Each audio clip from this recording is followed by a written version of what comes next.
سابق DGI lieutenant general retire فیض حمید کو 14 سال قید و مشقت کی سزا سنا دی گئی۔ فیصلہ field general court marshal K عمل کے بعد ہوا۔ وفاقی حکومت نے اندیا دیا ہے کہ یہ ابھی ابتدا ہے۔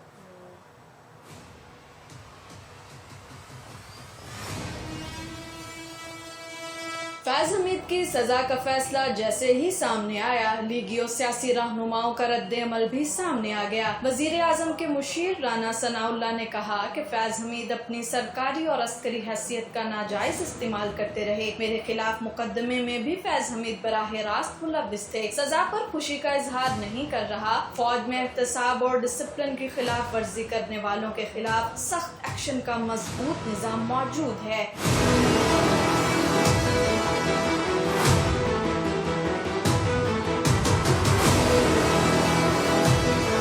وزیر دفاع خواجہ آصف نے بیان دیتے ہوئے کہا کہ قوم برسوں فیض حمید اور جنرل باجوہ کے بوئے ہوئے بیجوں کی فصل کاٹے گی۔ وزیر مملکت برائے داخلہ طلال چودھری کا کہنا تھا کہ پاکستان کے طاقتور اداروں میں احتساب ہوتا نظر آ رہا ہے۔ فیض حمید کی سزا تمام اعلیٰ عہدوں پر فائز شخصیات کے لیے ایک مثال ہے۔ انہوں نے کہا کہ کچھ لوگوں کی سوچ تھی طاقتور کا احتساب نہیں ہو سکتا۔ دنیا کی تاریخ میں ایسی مثال کم ملتی ہے کہ اہم ترین سیکیورٹی ایجنسی کے سربراہ کا کورٹ مارشل کیا گیا ہو۔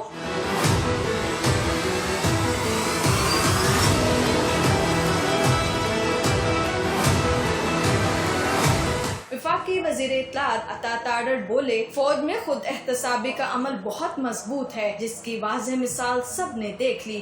PTI کے سیاسی مشیر فیض حمید کے خلاف فیصلہ حق کی فتح ہے۔ سینیٹر فیصل وابڈا نے کہا کہ سابق لیفٹیننٹ جنرل فیض حمید کی سزا ابتدا ہے۔ 9 مئی کے کیسز باقی ہیں۔ یہ لمبا چوڑا انصاف کا سلسلہ اب نہیں رکے گا۔ فیض حمید کے ساتھ جو سیاسی جماعت شامل تھی، اس کا احتساب ہو رہا ہے۔ اب بنیاد رکھ دی گئی ہے کہ پاکستان سے بڑا کوئی نہیں۔